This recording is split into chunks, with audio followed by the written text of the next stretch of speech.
ఆ, hello hello ఎవరండి? భాస్కర్ రాజు గారు నెంబర్ ఇచ్చారండి. మీరు ఎవరండి? నా పేరు గోపి అండి, ఆయన అసిస్టెంట్ ని. అయ్యా చెప్పండి అయ్యా. ఏదో మెసేజ్ పెట్టారట, నన్ను మాట్లాడమన్నారు. ఏంటి మీ సమస్య ఏంటి అని మాట్లాడమన్నారు, అందుకని కాల్ చేశాను.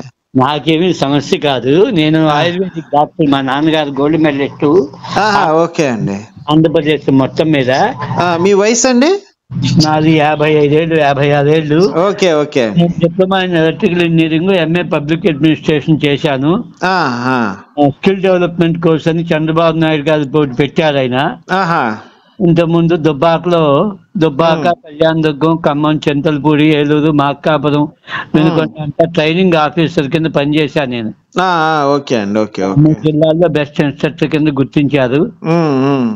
అయితే నేషనల్ అకాడమీ ఆఫ్ కన్స్ట్రక్షన్ అని దాంట్లో హైటెక్ సిటీ అంటారు హైదరాబాద్, అది పక్కనే హైటెక్స్ అనే దాంట్లో అది హెడ్ ఆఫీస్. దాంట్లో చేశాను. ఇంకో 3 నెలలు ఉంటే రాజశేఖర రెడ్డి గారు పర్మనెంట్ అయ్యేది. చోట చేసిన తర్వాత చేయలేక మానేశాను. మీరు క్రైస్తవులా అండి, హిందువులా? నేను క్రైస్తవులు కాదండి, నా పేరు శ్రీనివాసాచార్యులు. మేము హిందువుల్ని. మా నాన్నగారు ఆయుర్వేదిక్ డాక్టర్ కదా, ఆయుర్వేద వైద్యం నిలబెట్టాలరా, 3 తరాలుగా వైద్యం లేదు, ఇది 4వ తరం వైద్యం, ఎవరికి పిల్లలు ఎవరికి అంటలేదు, నీకు వస్తుంది, నీ చేతితో ఇస్తే ముందు తగ్గుతోంది. రైల్వే డ్రైవరు, రైల్వే చార్జ్ మీద ఉద్యోగాలు వచ్చినాయి 95లో. కాకపోతే నా డౌట్ ఏంటంటే అండి, ఇక్కడ మీరు తోమా గురించి చెప్తున్నారు కదా భాస్కర్ రాజు గారికి. తోమా అని ఆయన సెయింట్ థామస్ అండి. అంటే యేసుక్రీస్తు 12 మంది శిష్యుల్ని నియమించాడు ఆయన. ఓకే, నాకు పెద్దగా ఐడియా లేదులేండి. మీకు బైబిల్ పూర్తిగా ప్రతి ముక్కకి అర్థం చెప్పగలను నేను. మీరు చెప్పగలరా? సార్ చాలా సంతోషం అండి. ఖురాన్లో కూడా, కానీ దానికి పరంపర లేదు ఇక. సరే, నాకు ఒక చిన్న వచనం చదువుతాను, దాని అర్థం చెప్పగలరా అండి? మీకు చెప్తాను నేను. ముందు నేను చెప్పేది వినండి. చెప్పండి సార్, చెప్పండి. అయ్యో పెద్దవాళ్ళు చెప్పండి. మొట్టమొదట మీకు అన్ని డౌట్స్ పోవాలంటే ఒక పుస్తకం ఉంటుంది, అది చదువుకోండి కొనుక్కుని. మీరు ఏ ఊళ్ళో ఉంటారు? నేను అండమాన్ లో ఉంటానండి. అన్నవరంలో ఉంటారా? అండమాన్ నికోబార్ దీవులు ఉన్నాయి, చూసారా? అండమాన్ నికోబార్ దీవులు, అండమాన్ లో ఉంటానండి. చెప్పండి సార్.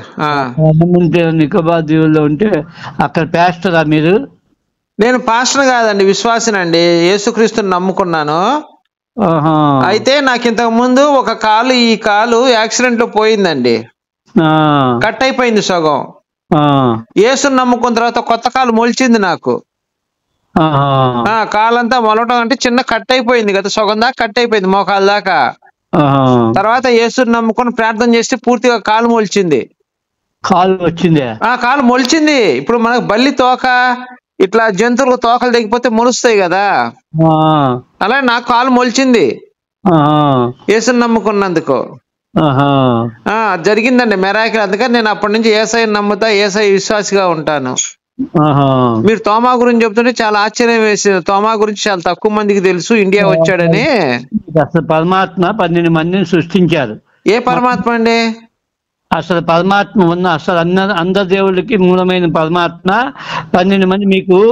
మీరు అండమాన్ నికోబార్ దీవుల్లో ఉంటే ఉపయోగం ఉంది. మీరు టౌన్ కు ఇక్కడికి వచ్చినప్పుడు, ఇండియా వచ్చినప్పుడు చేయండి, చెబుతాను నేను. పర్లేదండి, నాకు ఇది లోకల్ కాలేనండి. ఇప్పుడు ఇండియా వచ్చానండి, మా చుట్టాల ఇంటికి వచ్చాను. ఇండియాలో మరి మీరు ఎక్కడ ఉంటారు? నేను అక్కడ ఉద్యోగం, నాకు అండమాన్ నికోబార్ దీవుల్లో అండి. సరేనండి. ఇప్పుడు ఇండియాలో హైదరాబాద్ లో ఉన్నాను సార్, మా చుట్టాల ఇంటికి పెళ్లికి వచ్చాను. అండమాన్ నికోబార్ దీవుల్లో చేపలు పడుతుంటాను నేను.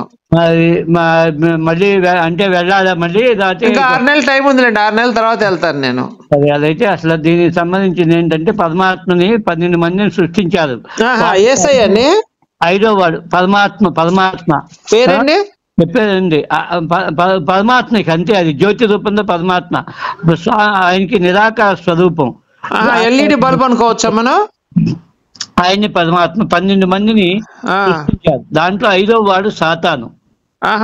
12 మంది ధ్యానం చేసుకుంటూ ఆయన యొక్క ఆనందంలో మునిగి తేలుతూ, ఆయన్ని ప్రార్థిస్తూ, ఆయన్ని ప్రైజ్ చేస్తూ ఉన్నారు.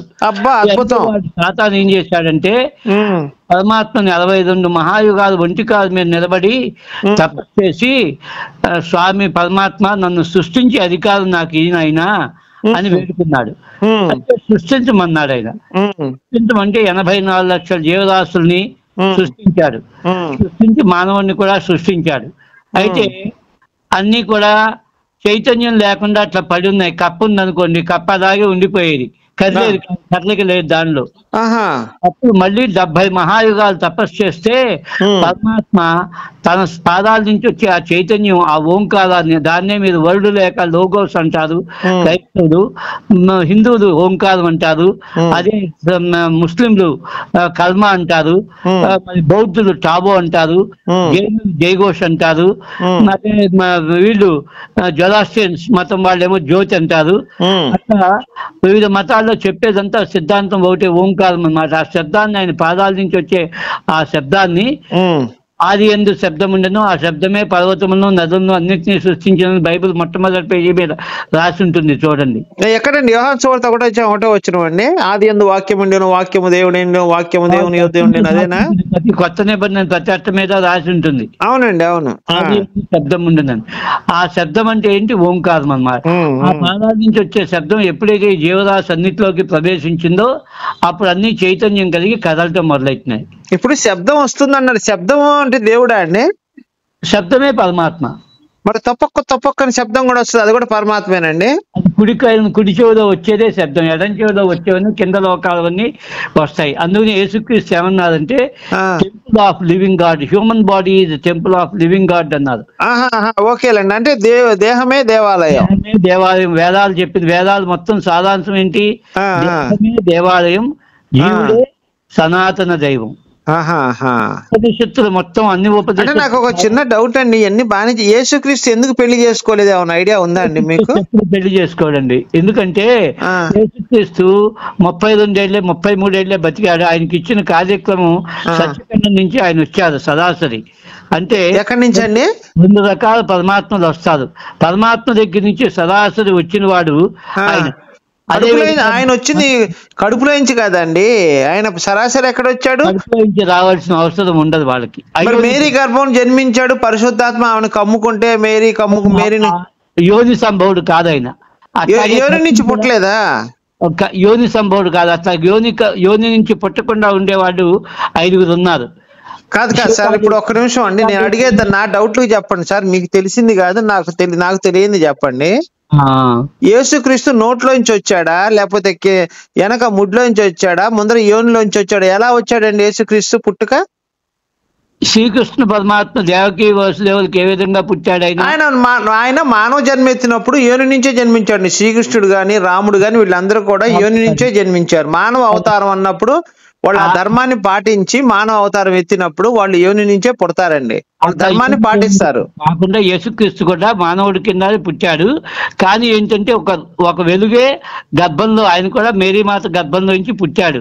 యోని సంభవుడు.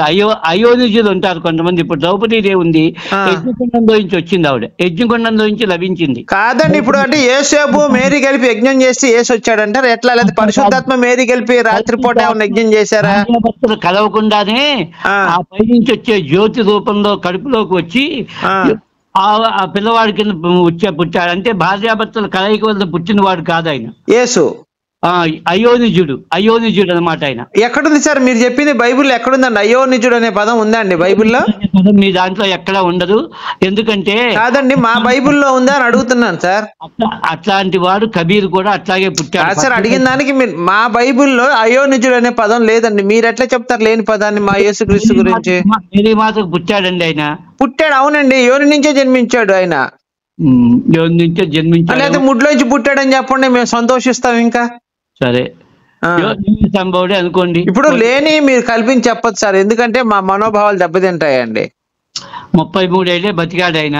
33.5 సంవత్సరం అండి, 33 ఏళ్ళు కాదు, 33.5 సంవత్సరం బతికాడు ఆయన. 19వ సంవత్సరంలో ఆయన 19వ సంవత్సరం నుంచి 33.5 సంవత్సరాల వరకు ఎక్కడికి వెళ్ళాడు? తప్పండి 12 సంవత్సరాల నుంచి 30 సంవత్సరాల దాకా ఎక్కడికి వెళ్ళాడు తెలియదండి. 19 కాదు 12 సంవత్సరాలు వచ్చాడు ఆయన. పడవ మీద కేరళ వచ్చాడు. కేరళ వచ్చి హిమాలయాల్లో టిబెట్ దలైలామాలతో కలిసి. సార్ నేను విన్నది ఏంటంటే కేరళలో అమ్మాయిలు బాగుంటారు కదా, తెల్లగా బాగుంటారు, కేరళ అమ్మాయిని పెళ్లి చేసుకున్నాడు విన్నానండి. అది ఎంతమందికి నిజం అండి? కేరళ అమ్మాయిని పెళ్లి చేసుకోవాలి, అసలు ఆయన పెళ్లి చేసుకోవాల్సిన అవసరమే లేదు. పోనీ ఉంచుకున్నాడా అండి? ఇట్లాంటివి ఉండదు. ఆయన ఆహా. 12 మంది శిష్యుల్లో సెయింట్ థామస్ అని ఒకడు ఉన్నాడు. ఉన్నాడండి, అవునండి. తోమ అంటే ఏమంటాడంటే నీ బొక్కలో ఏళ్ళు పెడితే కానీ నేను నమ్మనంటాడు యేసుతోటి ఆయన. నీ బొక్కలో వేలు పెడితే కాదు, ఆయన ఏమన్నా అంటే 12 మంది శిష్యులు ఆయనకి. ఆహా, ఎవరికి? యేసయ్యకి. పరమాత్మ 12 మందిని సృష్టించాడు.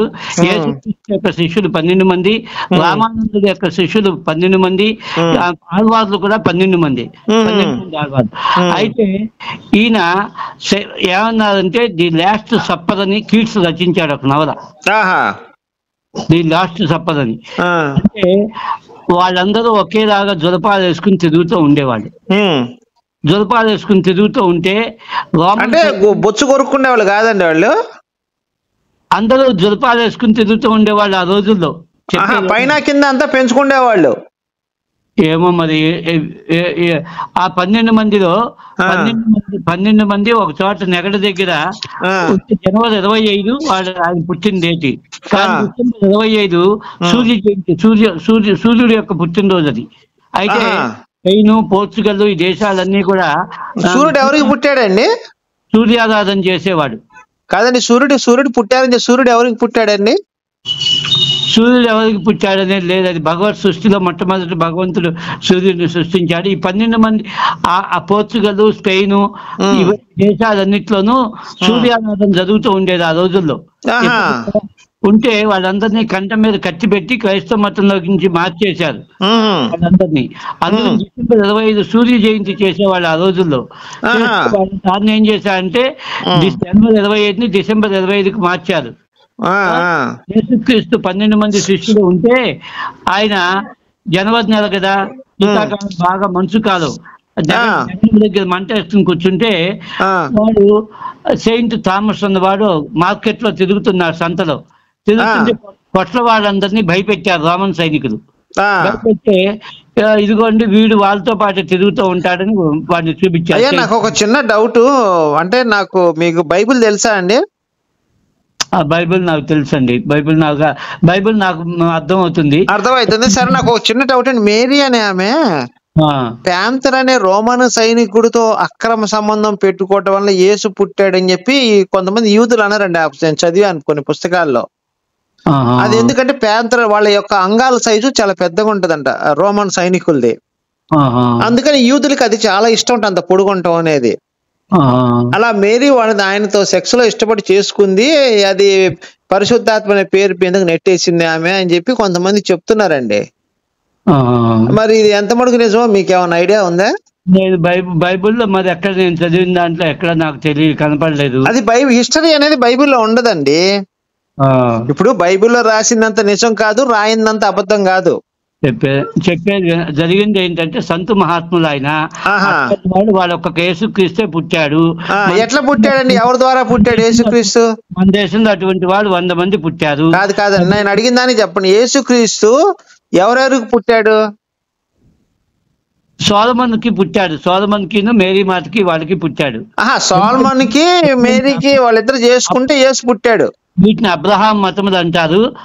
అద్భుతం అండి అసలు మీరు మాత్రం. అవునండి, దావీదు కొడుకు సోలమన్ అండి. అవును, సోలమన్ మేరీ వాళ్ళిద్దరు కలిస్తే యేసు పుట్టాడు. అద్భుతం సార్, సూపర్. కొడుకులు ఇస్మాయిలు, ఐజాకు.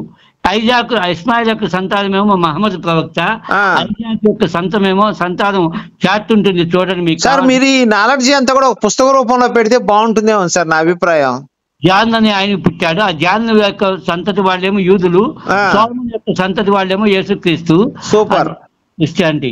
ఈ దీంట్లో ఏంటంటే 12 మంది వాడిని పట్టుకునే పాటికి వాడు ఏం చేశాడంటే, ఎవరినండి పట్టుకుంది?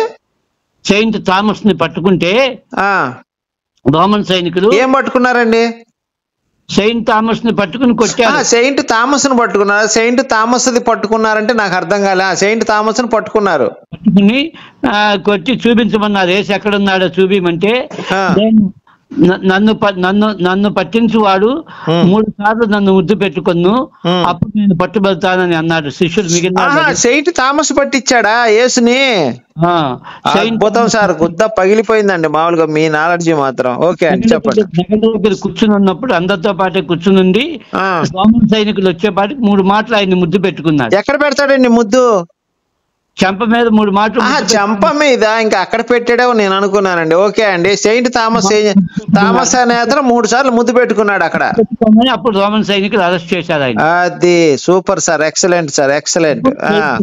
ఆయనకి సెలవు వేసి వాళ్ళకి ఒక్కళ్ళే ఉండి యేసుక్రీస్తు, కానీ అటువంటి వాళ్ళు భారతదేశంలో 100 మంది పుట్టారు.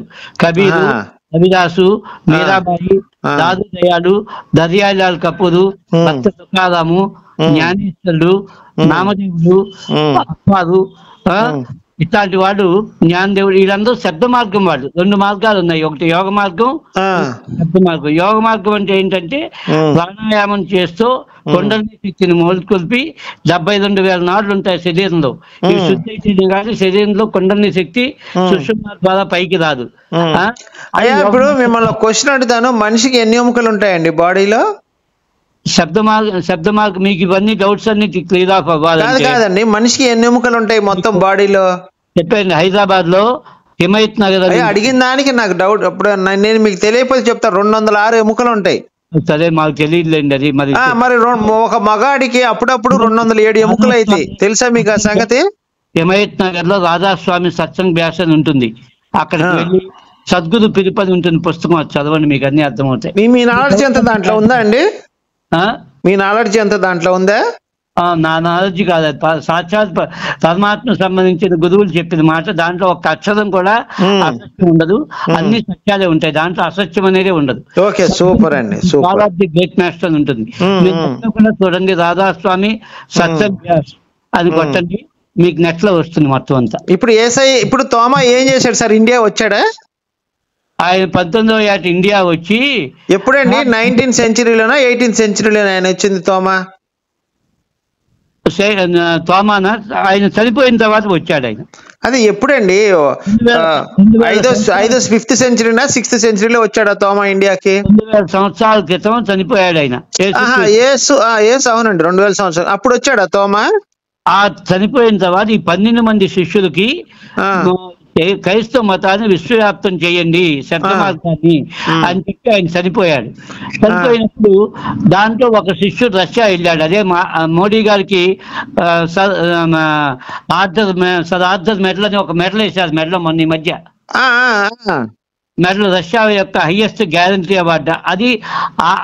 ఆ యొక్క 12 మంది అపోస్తలను నియమించాడు. అపోస్తలు అంటారు వాళ్ళని. నాకు పెద్దగా ఐడియా లేదులేండి బైబిల్. ఒక అపోస్తలు రష్యా వెళ్ళాడు, ఆయన యొక్క మెడలే వాళ్ళు. రష్యా వాళ్ళు క్రిస్టియన్స్ కదా, రష్యా వాళ్ళు క్రిస్టియన్స్, వీళ్ళు ఉక్రెయిన్ వాళ్ళు యూదులకి క్రైస్తవులకి మధ్య యుద్ధం జరుగుతోంది. అదే విధంగా గాజాలో ఏంటి ఇజ్రాయెల్ వాళ్ళు. నాకు అది కాదులే కానండి, మీరు ఈ తోమా గురించి చెప్పండి. తోమా ఇండియా వచ్చాడండి. తోమా ఇండియా వచ్చాడు, అందులోనే ప్రపంచంలో అతి ప్రాచీనమైన చర్చ, అతి ప్రాచీనమైన మసీదు ఇక్కడ ఉంది. ఉంటే 6 చర్చలు నిర్మించాడు ఆయన. తోమా నిన్న చర్చి కట్టాడు. అంటే తోమా ఎలా వచ్చాడు సార్ ఇండియా? చిన్న పడవ మీద వచ్చాడు ఆయన. చిన్న పడవ వేసుకొని ఇండియా వచ్చేసాడు. వచ్చి మరి కాదు సార్, నాకు చిన్న డౌట్ అండి. ఇక్కడ మీరు చెప్పింది బానే ఉంది కానీ అప్పటికి బైబిల్ రెడీ అవ్వలేదు కదండి, మరి ఏ పుస్తకం పట్టుకొని వచ్చాడండి తోమా? పుస్తకాలతో పని లేదండి, బైబిల్ ఇవ్వాలి. ఇప్పుడు పుస్తకాలు లేకుండా మనం చెప్పింది ఎవడింటాడండి ఆధారం లేకుండా? పుస్తకం కాదు, ఆ రోజుల్లో ఉండేది బైబిల్ అంతా హీబ్రూ భాషలో రచించిన వాటికి వాటికన్ సిటీలో పెట్టెలో ఉంది. అవును సార్, అప్పటికి కొత్త నిబంధనలు రెడీ అవ్వలేదు. తోమా కాలం నాటి తోమా చచ్చిపోయిన 300 సంవత్సరాల తర్వాత కొత్త నిబంధన రెడీ అయింది బైబిల్. ఆయన బైబిల్తో ఆయన పని లేదండి. తోమాకి బైబిల్తో పని లేదు. బైబిల్తో పని లేదు. ఆయన 12 మంది శిష్యులు వచ్చి ఇక్కడ ఎలా సువార్త ఏం చెప్పాడండి? సువార్త ఎలా చెప్పాడు? చెప్పేదండి 12 మంది శిష్యుల్ని, మీరు యేసుక్రీస్తు మధ్యలో కూర్చున్న బల్ల మీద చుట్టూ శిష్యులు ఉంటారు. ఆ బొమ్మ ఉంటుంది చూసారా? చూడలేదండి. మధ్యలో యేసుని చుట్టూ శిష్యులు ఉంటారా? 12 మంది శిష్యులు తీసి 12 మంది ఒకేసారి నోట్లో పెట్టారా ఏందండి? 12 మందికి ఆయన ఏం చేశారంటే లాస్ట్ సప్పర్ అని కీట్స్ రచించాడు నవల. ఓకే, అదే లాస్ట్ సప్పర్ అంటే బ్రేక్ఫాస్ట్ అంటే పొద్దున్న పూటలు చేసేది, మధ్యాహ్నం చేసే లంచ్, 10 లోపల చేసే డిన్నర్, లాస్ట్ 11కి 12కి చేసేదాన్ని ఇంగ్లీష్ వాళ్ళు సప్పర్ అంటారు. రాత్రి 12 గంట ఆ టైంలో అందరూ అన్ని ప్రాంతాల నుంచి వచ్చి ఒక చోట కలుసుకునేవాడు. రాత్రి 12కి భోజనం చేసేవాళ్ళు. దయ్యాలు తింటాయండి ఆ వేళల్లో. చెప్పేది నిగూఢంగా ఉండేవాళ్ళు ఆ రోజుల్లో. ఈ మార్గం చెబితే నేనే దేవుణ్ణి, నా ద్వారానే నువ్వు వెళ్ళాలి అని అనేవాడు కదా. వాళ్ళు గ్రీసు దేవతలను పూజిస్తున్నారు ఆ రోజుల్లో అప్పటికే. అందువలన ఆ దేవతలకు వ్యతిరేకంగా చెబుతున్నాడు కాబట్టి నా ద్వారానే మీరు వెళ్ళాలి అని అంటున్నాడు కాబట్టి, నేనే సత్యమును నా ద్వారానే వెళ్ళాలని అంటున్నాడు కాబట్టి. ఎక్కడికి వెళ్ళాలండి? పరమాత్మను పొందటానికి ద్వారా ఎవరైనా మోక్షం పొందాలి. నా ద్వారానే వెళ్ళాలంటే టాయిలెట్ కి వెళ్ళాలంటే అక్కడ డబ్బులు కట్టి వెళ్ళాలని సులభ కాంప్లెక్స్ చూసేయాలండి. వాడు సులభ కాంప్లెక్స్ వాడు అంటాడు నా ద్వారానే వెళ్ళాలి లోపలికి, నాకు డబ్బులు కడితేనే వెళ్ళాలంటాడు. అతిశయంగా మాట్లాడకండి. మరి లేకపోతే ఏం సార్ మీరు నాకు వివరంగా చెప్పాలని, మీరు సగం సగం చెప్తున్నారు మీరు. నేను చెప్పేది లాస్ట్ సప్పర్ అని రచించారు కీట్స్. ముక్కలు 12 మందికి నోట్లో ఎప్పుడైతే తినిపించారో వాళ్ళకి సమాధి స్థితిలోకి వెళ్ళిపోయి అప్పుడు పరమాత్మను పొందారు వాడు. పరమాత్మ అంటే ఎవరండి? ఆయన పేరు? పరమాత్మ అంటే నిరాకార స్వరూపం అండి, ఆకారం లేదు, స్వరూపం ఉందనుకుంటే. మరి ఇప్పుడు మన హిందువులందరి ఇప్పుడు మేము చూస్తున్న హిందూ దేవుళ్ళందరికీ స్వరూపం ఉంది కదండి. మీకు ఇలాంటివన్నీ క్లారిఫై అవ్వాలంటే ఇప్పుడు విష్ణువు ఉన్నాడండి, విష్ణు ఆయనకి స్వరూపం ఉంది, ఆయనకి ఆయుధాలు ఉన్నాయి. బ్రహ్మ విష్ణు మహేశ్వరు ముగ్గురు వాళ్ళకి ఆయుధాలు ఉన్నాయి, స్వరూపం ఉంది. మరి మీరు పరమాత్మ స్వరూపం చెప్తారు, ఆ పరమాత్మ ఎక్కడ ఉంటాడు? మరి వాళ్ళందరూ ఉన్నారు, అమ్మవారు ఉన్నారు, మరి కృష్ణుడు రాముడు ఉన్నాడు, కృష్ణుడు ఉన్నాడు, వెంకటేశ్వర స్వామి ఉన్నాడు. ఇవాళ కలియుగంలో వెంకటేశ్వర స్వామి పూజించారు. నాకు ఒక చిన్న డౌట్ అండి, ఇప్పుడు అల్లా ఏమన్నా ఆవును కోసుకొని తినమన్నాడండి? అల్లా తినమని ఎక్కడ చెప్పలే. ఖురాన్ మొత్తం మీద ఎక్కడ ఆవుని చంపమని గాని, ఆవుని తినమని గాని, ఆవుని హింసించమని గాని లేదు. హిందువుల్ని బాధించడానికి వాళ్ళు ఆ పని చేస్తున్నారు. అంతేనా? ఖురాన్ లో ఎక్కడ మీరు ఖురాన్ మొత్తం ఖురాన్ మీరు చదివారా అండి? ఖురాన్ నేనేం చదవలేదు కానీ తెలుగులో పుస్తకం నేను చదివాను సార్, ఖురాన్ మొత్తం చదివాను. ఒక ఆడ స్త్రీకి డెలివరీ అవుతున్న మొగడికి 3 వస్తే ఆ సెక్స్ చెక్ చేసిన తర్వాతే ఆ స్త్రీకి డెలివరీ అవ్వాలి. ఖురాన్ లో ఉందండి ఇది. కాఫీలందరినీ చంపేయమన్నాడు, హిందువులందరినీ చంపేస్తే 72 మంది కన్యలు రెడీగా ఉంటారట స్వర్గంలో ఒక హిందువుని చంపితే. ఖురాన్ లో ఇది ఉందండి. ఒక వేశ్య యోని నుంచి వచ్చే రసాల్ని ఒక హిందువులకు తాగిస్తటండి, అలా తాగిస్తట. మీకు ముస్లిం మతం అంటే మీకేంటో తెలుసా? అసలు తెలియదండి. అంటే కట్ చేయించుకోవాలని విన్నాను సార్. ముస్లిం మతం అంటే కట్ చేయించుకోవాలని కింద ఉంటది కదా, అది కట్ చేయించుకుంటే 1800 సంవత్సరాల క్రితం మహమ్మద్ ప్రవక్త అనే వ్యక్తి స్థాపించాడు. సార్ ఆయన 6 ఏళ్ల అమ్మాయిని పెళ్లి చేసుకున్నట్ట, నిజమేనా అండి? కాదు, వాడు ఒక బ్రాహ్మణుడు. మహమ్మద్ ప్రవక్త బ్రాహ్మణుడు. చెప్పేదేనండి మీకు. అసలు 5,000 సంవత్సరాల క్రితం, కొన్ని వేల సంవత్సరాల క్రితం భారతదేశంలో ఒక గురువు శిష్యుడు ఉండేవాడు. గురువు దగ్గర శిష్యుడు వేదాంగాలు ఉపనిషత్తులు అన్ని నేర్చుకున్నాడు. నేర్చుకుని ఒకరోజు గురువుకి శిష్యుడికి పోట్లాట జరిగింది. ప్రతిరోజు రాజుగారి దగ్గరికి వెళ్ళి వేదపట్నం చేసేవాడు. చేస్తే ఆ రోజు శిష్యుడు వెళ్ళదా గురువు గారితో పాటు. వెళ్ళపోయేపాటికి ఏంటి మీ శిష్యుడు రాలేదంటే, ఈ విధంగా గురువుని వ్యతిరేకించాడండి అంటే వాటికి మరణదండన విధిస్తామని చెప్పాడు. అప్పట్లో ఉన్న రాజు, భారతదేశంలో ఉండే రాజు. అయితే మరణదండను విధించద్దండి, ఎన్నాళ్ళు నా దగ్గర విద్య నేర్చుకున్నాడు కదా, అందుకని వాడికి దేశ బహిష్కరణ శిక్ష విధిద్దాం అని చెప్పి గుర్రాల మీద తీసుకెళ్లి ఆ టర్కీ, ఇరాను, ఇరాకు, ఇజ్రాయిల్ ఆ ప్రాంతాలన్నీ కూడా ఎడారి ప్రాంతాలు. అక్కడ జనాలకి అప్పటికి నాగరికత తెలియదు. అక్కడ వదిలిపెట్టి వచ్చేస్తే రథం మీదకి ఎక్కేటప్పుడు ఏడుస్తూ నా దేశం వదిలిపెట్టి వెళ్లాల్సి వచ్చిందని చెప్పి నీ మతంతో సమానమైన మతం స్థాపించి నీకు మేకేటట్టు చేస్తానని గురువు గారితో శబ్దం చేసి వెళ్ళాడు. వెళ్ళి అక్కడ ఉండి రాత్రులు తెల్లవారులు ఆలోచించాడు. ఆలోచిస్తే ఏది చేయాలన్నా వాడికి ఉపనిషత్తుల్లో 108 ఉపనిషత్తులు, 1160 ఉపనిషత్తులు ఉన్నాయి. ఈ ఉపనిషత్తుల్లో 108 ఉపనిషత్తులు విన్నానండి నేను. 4 వేదాలు 108 ఉపనిషత్తులు అని విన్నాను. మీరు 111 అంటున్నారు. అసలు ఉన్న 1160 ఉపనిషత్తులు లభించట్లేదు. ఈ 108 ఉపనిషత్తుల్లో ఉన్నది ఆత్మ యొక్క ప్రయాణం ఎలా ఉంటుందనేది దాంట్లో ఉపనిషత్తుల్లో వర్ణించారు. అయ్యేపాటికి ఏం చేయాలో చేయలేదు. మతం స్థాపించాలంటే ఎంతో శక్తి ఉండాలి.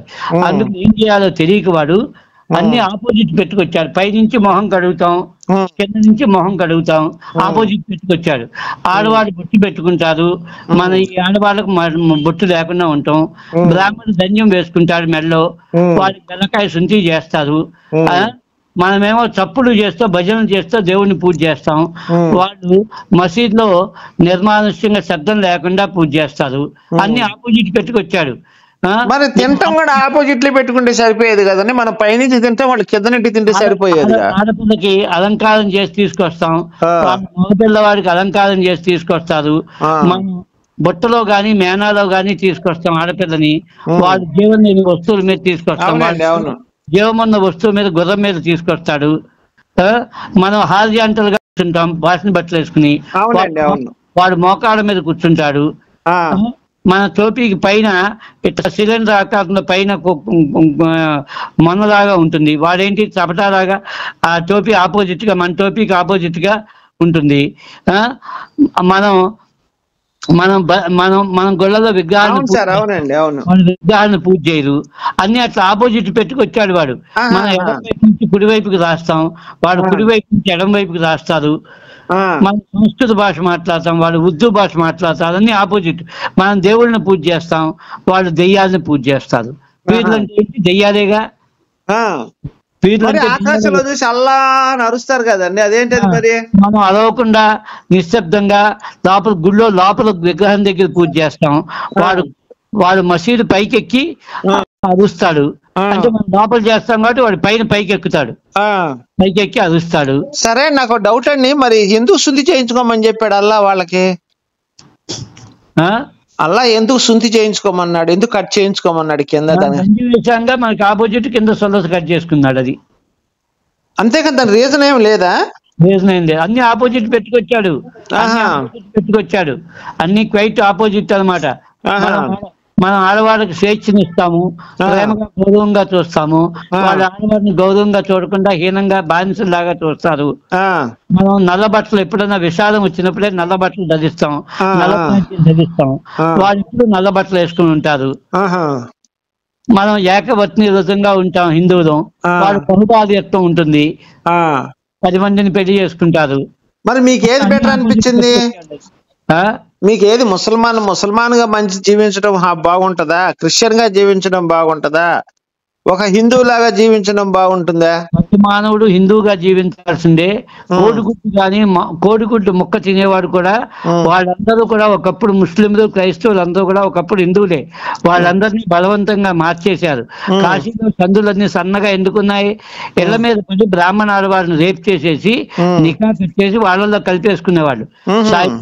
అది చేసింది అది. ముస్లింలో ఇవాళ అందమైన ఆడవాళ్ళు ఎక్కడి నుంచి వచ్చారు? అదేవిధంగా కేరళలో అందమైన ఆడవాళ్ళు క్రైస్తవులు కాదు, వాళ్ళందరూ బ్రాహ్మలే. థామస్ వచ్చినప్పుడు సూర్యారాధన చేస్తున్నారు కేరళలో బ్రాహ్మలు. నీళ్ళు ఇట్లా అర్ఘ్యమిస్తున్నారు. నీళ్ళు ఇట్లా అర్ఘ్యమిస్తుంటే ఆ నీళ్లు కింద పడకుండా మహిమ చూపించాడు ఆయన. చూపించే పడికి వాళ్ళందరూ ఏం చేశారంటే సత్య మార్గంలోకి ఆయన ఉపదేశం ఇచ్చినప్పుడు ఓంకారం మీకు కుడి చెవిలో. ఇప్పుడు నాకు ఒక చిన్న డౌట్ అండి, ఇన్ని చెప్పారు సరే, మీకు నాకు ఒక డౌట్ ఉంది. ఇప్పుడు మేరీ అనే ఆమె వేరే వాళ్ళతో గర్భం చేయించుకుంది భర్త బతికొండగానే. మరి దీన్ని మనం ఎలా తీసుకోవాలండి? అంటే నేను బైబిల్ చదివాను, మేరీ ఏం చేసిందంటే భర్తతో పెళ్లి అవుతుంది, ఒకటితో పెళ్లి అవుతుంది, యేసేపు అనే వాడితోటి. ఎన్నో అధ్యాయంలో చెప్పాడండి అది? మత్తయి సువార్త 1వ అధ్యాయం 18వ వచనంలో ఉంటదండి. మేరీ యేసేపుని పెళ్లి చేసుకున్నప్పుడు వేరే వాడు వచ్చి కడుపు చేస్తాడు. మరి దీన్ని ఎలా తీసుకోవాలంటే నాకు అర్థం కావట్లేదు. ఏది ఏమైనప్పటికీ మనకి అదంతా అనవసరం. ఆయన వరకు యేసుక్రీస్తు వరకు పర్ఫెక్టే. ఎట్లా అండి చెప్పేదేనండి? ఇప్పుడు వేరే వాడు వచ్చి వాళ్ళ ఆమె గర్భం చేసి వాడు దేవుడు ఎట్లా అవుతాడండి? వాడు దేవుడని ఆయన దేవుడని నన్ను పూజించమని చెప్పలేదు. ఆయన ఎక్కడో చెప్పలేదండి. నా దృష్టిలో ఏంటంటే సార్, భర్త బతికుండగా వేరే వాళ్ళతో గర్భం చేయించుకుంటే దాన్ని లంజా అంటారండి నా దృష్టిలో. ఏమన్నాడు? మనుష్య కుమారుని నేను అన్నాడు ఆయన. ఎక్కడా కూడా నేను మనుష్య కుమారుని అన్నాడు. వీళ్ళు ఏమన్నారు? అలా వాళ్ళు దేవదూతని అన్నారు. వాళ్ళు దేవుడు కుమారుడు అన్నారు. సాక్షాత్ పరమాత్మని వాళ్ళు ఎక్కడా చెప్పలేదు. మనుష్య కుమారుడు ఆయన తర్వాత 12 మంది నియమించాడు ఈ సత్యమార్గం ప్రచారం చేయమని. కానీ వాళ్ళ తర్వాత గురు పరంపర లేదు. ఇక వాళ్ళంతా తాగుడికి వ్యభిచారానికి లోబడిపోయి శిష్యులంతా అది శిష్యులు 12 మంది కూడా తాగుడికి తిరుగుడు బాగా అలవాటు పడ్డారా? దాంట్లో 72 మతాలు ఉన్నాయి వాళ్ళలో, యేసుక్రీస్తు క్రైస్తవ మతంలో. దాంట్లో ఒక్క సెవెంత్ డే అడ్వెంటిస్ట్ వాళ్ళు ఒక్కడే శాకాహారం తినేది. యేసుక్రీస్తు కూడా శాకాహారే. సెవెంత్ డే ఎక్కడండి యేసుక్రీస్తు చేపలు తిన్నాడు, పంది మాంసం తిన్నాడు? యేసుక్రీస్తు కూడా రాసుకున్నారు వాళ్ళు. ఎందుకంటే ఇంగ్లీష్ వాళ్ళు ఏం చేశారంటే అవన్నీ కూడా వాళ్ళు తినకపోతే, అక్కడ ఆ మాంసం తినకపోతే రక్తం సరికి గడ్డ కట్టిపోయి రక్తం అయిపోతుంది. కాబట్టి చేపలు మాంసం తిని దానికి సారాయి తాగితే రక్తం అవుతుంటే వేడి పుట్టుకొస్తుంది. అవన్నీ కూడా వాళ్ళు బతకటానికి, వాళ్ళ మనుగడ సాగటానికి అవన్నీ దాంట్లో చొప్పించారు వాళ్ళు. బైబిల్లో చొప్పించారు. అది రైట్. ఇవన్నీ కూడా ఒరిజినల్ వాటికన్ సిటీ బైబిల్ ఉంది. ఇప్పటికీ వాటికన్ సిటీలో ఒరిజినల్ బైబిల్ ఉంది. దాంట్లో ఇవాళ ఏమి తాళపత్ర గ్రంథాలు, దాంట్లో ఇవేమీ లేవు. అవన్నీ బయట పెట్టరు వాళ్ళు. అది అయినా వాళ్ళతో యేసుక్రీస్తు వాళ్ళు వచ్చి ఇక్కడ ప్రచారం చేయమని ఆయన యొక్క సంకల్ప మాత్రంతో 157 దేశాల్లో క్రైస్తవ మతం ఏర్పడింది. 56 దేశాలు ముస్లిం దేశాలు అయినాయి. యేసుక్రీస్తు యొక్క సంకల్పం ఉన్నది. కానీ భారతదేశాన్ని వాళ్ళ క్రైస్తవ మతం చేయాలని ఆయన ఎప్పటికీ అనుకోలేదు. ఆయన ఎందుకంటే భారతదేశంలో ఉండే శక్తి, భారతదేశంలో ఉండే ఇది ఆయన తెలుసుకున్నాడు. ఇక్కడికి వచ్చి నేర్చుకున్నాడు. ఆయన చనిపోయేటప్పుడు సెలవు వేసేటప్పుడు ఒక మాట అన్నాడు, ఎలో సత్యే లామా అన్నాడు. ఆ మాటకు అర్థం మీకు హీబ్రూ భాష, ప్రపంచంలో అతి ప్రాచీనమైన భాష హీబ్రూ భాష. తర్వాత పాడి భాష, బౌద్ధులు వచ్చారు. బౌద్ధులు వచ్చినప్పుడు పాడి భాష, తర్వాత సంస్కృతం, ద్రవిడ భాష, సంస్కృతం. భారతదేశం మొత్తం ద్రవిడ భాషే ఉండేది కాదండి. అసలు అన్నిటికంటే ప్రాచీన దేవనాగరికత లిపి కదండి సంస్కృత భాష. మొట్టమొదటి నుంచి ఉంది అది వాళ్ళ దేశాల్లో. తర్వాత హిబ్రూ భాష కంటే కూడా తమిళ భాష ఇంకా ప్రాచీనం, 5000 సంవత్సరాల క్రితం ఉన్నదని విన్నాను నేను. తమిళ భాష, ద్రవిడ భాష, భారతదేశం మొత్తం ద్రవిడ భాషే ఉండేది. భారతదేశం మొత్తం ద్రవిడ భాషే ఉండేది. హిబ్రూ భాషలో ఉందా, పాడి భాషలో ఉందా, ద్రవిడ భాషలో ఉందా అని చూస్తే ద్రవిడ దేంట్లో లేదు. సంస్కృతంలో ఉందా అంటే ఆ మాటలకు అర్థం ఎక్కడా లేదు. ఒక్క ద్రవిడ భాషలో దొరికింది దానికి అర్థం. ఏంటండి అది? ద్రవిడ భాష అంటే కాశ్మీర్, కన్యాకుమారి నుంచి కాశ్మీర్ దాకా ఉంది. ఏంటి ఆయన అన్న మాటలకు అర్థం ఏంటి? ఎలో సత్యే లామా అని అన్నాడని ప్రాణం వదిలేశాడు ఆయన. అంటే ఎలో అంటే ఏంటి? ఎల్లయ్య అని మనం పేరు పెడతాం. అంటే భారతదేశంలో కాశ్మీర్ నుంచి కన్యాకుమారి వరకు కూడా సూర్యారాధన ఉండేది ఆ రోజుల్లో. సూర్యుని ప్రతి ఇంట్లోనూ సూర్యుని పూజించేవాళ్ళు. ఎల్లయ్య అంటే మా తాత పేరండి. ఎల్లో అంటే సూర్యుడిని ఎల్లయ్య అంటారు మన దాంట్లో. ఓకే ఎల్లయ్య కాదా మీరు అన్నది? అంటే ఎల్లో సబ్చే లామా అంటే ఆయన టిబెట్ ప్రాంతంలో ఉన్నారు చాలా కాలం. అక్కడ ఉన్నట్టుగా చాలా కాలం ఉన్నట్టు. లామా అంటే లాంతరా అండి? ఏమన్నా దలై లామా, ఇవన్నీ లామాలు ఉన్నాయి కదా, లామాలు 10 మంది. సార్ లామా అంటే లాంతరానా ఏంటి? దాని అర్థం ఏంటి? తెలుగు అర్థం నాకు అర్థమేంటి తెలియదు కానీ దలై లామా అంటారు కదా. వాళ్ళు బౌద్ధ భిక్షుకుల్ని, బౌద్ధంలో పీఠాధిపతుల్ని దలై లామాలు అంటారు. ఓకే అండి. ఓకే. ఒక లామా దగ్గర నేర్చుకున్నాడు విద్యలన్నీ కూడా టిబెట్ లో. ఎవరు? ఏసయ్య. నేపాల్. అందుకని ఇవాటికి కూడా నేపాల్లో ఒక లైబ్రరీ ఉంది కాఠ్మండూలో. దాంట్లో రష్యా వారు రాసిన బుక్ ఒకటి ఉంది. చాలా కాలం అక్కడ ఉన్నట్టుగా ఆధారాలు చెబుతూ ఉంది ఆ పుస్తకం. తెలిసిందండి. అది ఆయన పేరు యేసుక్రీస్తేనా అండి? ఇంకా వేరే పేరుందా? జీసస్ మనుష్య కుమారుడు అని అనేవాళ్ళు. జీసస్ అని వీళ్ళందరూ జీసస్ అని పెట్టారు. జీసస్ అని అసలు పేరు ఏంటండి ఆయనది? అర్థం ఏంటంటే ఆ శిష్యులకి చెప్పాడు అనమాట. ఆయన సూచన చేశాడు 12 మందికి, మీరు ఇక్కడ ఉండకండి, మీరు వెళ్ళిపోండి, అక్కడికి లామా ప్రాంతానికి వెళ్ళిపోయి బతకండి అని చెప్పాడు అనమాట. ఎందుకంటే ఆధ్యాత్మిక చైతన్యం లేని ప్రదేశాలు, ఆధ్యాత్మికత అనేది తెలియని వాడికి నువ్వు బోధించావు అనుకోండి ఉపయోగం ఉండదు. ఆధ్యాత్మిక చైతన్యం లేని ప్రదేశంలో ఆయన బోధించాడు కాబట్టి ఆయనకి ఆ శిక్ష విధించారు. ఆధ్యాత్మిక చైతన్యం ఉన్న వాళ్ళకి అదే అన్నాడు ఆయన బైబిల్లో. ఎవరైతే కనుక నేను తూర్పు దేశ వాసులకి కనుక నేను ప్రచారం చేస్తే గోనె సంచులు, అప్పటికే గోనె సంచులు తయారైనాయి. గోనె సంచులు పెట్టుకుని గోచీలు పెట్టుకుని ఆ వెనకాల తిరుగుతారు వాళ్ళందరూ భాషలు అన్నాడు ఆయన. బైబిల్ యొక్క అర్థం పాస్టర్లకు ఎవరికి తెలియదు. వాళ్ళు హోప్లెస్ ఫెలోస్, వాళ్ళకి ఆ బైబిల్ ముట్టుకుంటానికి కూడా అధికారం లేదు. ఏంటండి బైబిల్ అర్థం? బైబిల్ అన్ని కూడా ఏంటి అంటే కొరంతీయులకు సువార్త అంటాడు. కొరంతీయులు అంటే ఏంటంటే మన 29 రాష్ట్రాల్లో బీహారు, ఒరిస్సా, ఆంధ్రప్రదేశ్, తమిళనాడు, కేరళైట్స్ అంటున్నాం, కర్ణాటక వాళ్ళని కన్నడిగులు అంటున్నాం, ఆంధ్రప్రదేశ్ వాళ్ళని ఆంధ్రులు అంటున్నాం, తమిళనాడు, అట్లా ప్రాంతాలు ఉండేవి అక్కడ కూడా. కొరంతీయులని, కొరంతీయులు అంటే కొరబోవటం అనుకున్నానండి నేను. కొరంతీయులకు సువార్త అంటే అట్లా ఒక్కొక్కరికి ఒక్కొక్క సువార్త చెప్పాడంటే ఆయా ప్రాంతాలకు ఆయన చెప్పినవి అనమాట అవి. ఎవరు? యేసయ్య చెప్పాడండి? యేసయ్య ప్రబోధం చేశాడు ఆయన. కొరంతీయులకు ఆయనే ప్రబోధం చేశాడు. కొండ మీద చెప్పాడు. లాస్ట్ 10 కమాండ్మెంట్స్ అంటారు. 10 కమాండ్మెంట్స్ మన యేసయ్య ఇచ్చినవే. 10 వాళ్ళు ఆచరిస్తున్నారా, ఆచరించట్లేదు, యెహోవాకు సంబంధం లేదు. 10 కమాండ్మెంట్స్ మన యేసయ్యవే, అంతేనా? లవ్ అదర్స్ ఏమన్నాడు? నీ తోటి వాడిని నువ్వు ప్రేమించమన్నాడు. సూపర్ అండి, సూపర్.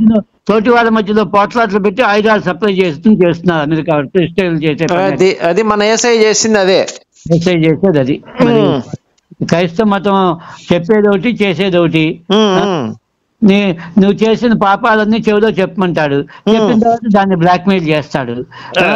ఇలాంటి నువ్వు ఉత్తమ ఉండవు, నేను పాతకొండను. అవునండి, అవునండి, ఉండడు పాతకొండ అంట. మా నాన్నగారు అనేవాళ్ళు.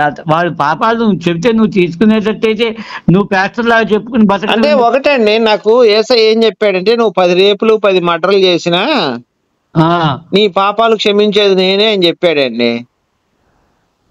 ఆయన వరకు ఆయన శిష్యుల వరకు చేయగలరు, కానీ ఆయన పరంపర లేదు కదా. ఇప్పుడు సార్ నేను 4 అమ్మాయిలు రేప్ చేసి చంపానండి. ఇప్పుడే యేసుక్రీస్తు బైబిల్లో చేస్తే 10 మందికి చంపినందుకు 104 నరకాల్లో నేను తిప్పుతారు. ఇప్పుడు క్షమాపణ లేదు. అట్లయితే నరకం స్వర్గం ఉందని ఆయన కూడా చెప్పాడు. ఇప్పుడు నాకు క్షమాపణ ఉంటుందా, ఉండదా అండి? క్షమాపణ ఉండదు. అరే, మంచి అవకాశం మిస్ అయిపోయింది. క్షమాపణ ఎప్పటికీ ఉండదు. మీరు క్రైస్తవ మతంలో ఉంటే ఏ ఊర్లో ఉంటారు సార్ మీరు? ఇమీడియట్ గా మీరు గలవాపసి అయ్యి హిందూ మతంలోకి మారిపోండి, గలవాపసి అవ్వండి.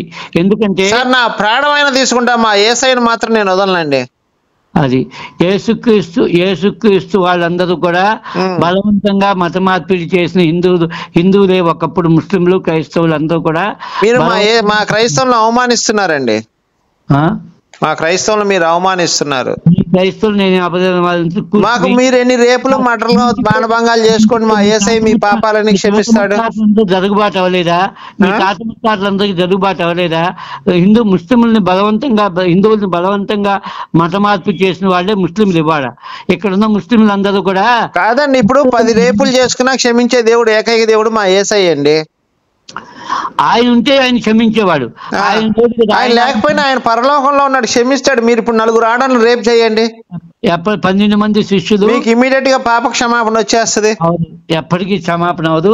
మీరు నరకానికి వెళ్లాల్సి ఉంటుంది. మీరు యేసుక్రీస్తుని కాదు, 12 మంది యేసుక్రీస్తు 12 మంది శిష్యులు ఉంటే మీకు అట్లయితే ఇంతమంది మహాత్ములు ఎందుకు పుడతారు? మరి యేసుక్రీస్తు పాప క్షమాపణ అయ్యేటట్టయితే ఇంతమంది మహాత్ములు సజీవ సద్గురువు ద్వారానే ఉపదేశం పొందాలి. ఆ గురువు అన్ని రామకృష్ణ పరమహంస, రమణ మహర్షి. ఎవరు సార్ వీళ్ళంతా? ఎవరండి? ఎవరో మీకు పుస్తకాలు చదివితే తెలుస్తుంది. నాకు బైబిల్ తప్ప ఏమి తెలవదు సార్. నేను పొద్దున్న లెగిస్తే బైబిల్ చదువుకుంటా, ఇమ్మీడియట్ గా మా యేసయ్యనే నమ్ముకుంటా. అది మీరు యేసయ్యని ఎంత బతిమాలినా మీకు ఉపయోగం ఉండదు. మేరీని బతిలాడతాను సార్. యేసు లేకపోతే మేరీ ఉంది కదా. అది సరే, ఉంటా. మరి నేను ఇక మాట్లాడలేను. మీకు క్రైస్తవ మతాన్ని ఫాలో అవటం తప్పు, మీరు ముస్లిం మతాన్ని ఫాలో అవటం తప్పు. మీరు ఒకప్పుడు హిందువులే ముస్లిం మతంలోకి మారిపోయారు, బలవంతంగా మార్చారు, బలవంతపు మత మార్పిళ్ళు ఇవన్నీ. భారతదేశంలో క్రైస్తవ మతం లేదు. బ్రిటిష్ వాళ్ళు వచ్చిన తర్వాతే క్రైస్తవ మతం వచ్చింది. 2000 సంవత్సరాలకు మొత్తం ముందు క్రైస్తవ మతం లేదు. మీకు ఇవన్నీ ఎవరు చెప్పారండి? 1800 సంవత్సరాలకి కాదు సార్. మీకు ఇన్ఫర్మేషన్ ఇచ్చిందంతా ఎవరు? నేను అన్ని పుస్తకాలన్నీ చదివాను, అన్ని రకాల పుస్తకాలు చదవబట్టి నేను ఇంటర్మీడియట్ స్టేజీలోనే స్వామి వివేకానంద బుక్స్ మొత్తం చదివా, రామకృష్ణ మిషన్. అది మీరు చెడిపోయారు అందుకనే. సరే, చనిపోతే చనిపోయానండి. మీరు ఇమీడియట్ గా యేసుక్రీస్తు మాత్రమే దేవుడు అండి, ఆయన రక్షించుకుంటే మీ పాపాలన్నీ తొలగిపోతాయి. యేసుక్రీస్తు దేవుడు అని మీరు ఎప్పటికీ అనుకోకండి. మీరు అది చాలా భారతదేశంలో ఉండి మీరు ఎన్ని రేపులు చేసుకున్నా క్షమించే దేవుడు ఏకైక దేవుడు ఆయనే. సరే, సరేనండి. ఎప్పటికీ క్షమించరు, పాపం పాపమే, పుణ్యం. సార్ ఇప్పుడు నేను 9 మర్డర్లు 12 రేపులు చేశానండి, ఇప్పుడు నన్ను యేసయ్య క్షమించాడు. సరే, రోజు మా ఇద్దరం మాట్లాడుకుంటాం. చనిపోయిన తర్వాత నరకం రెడీగా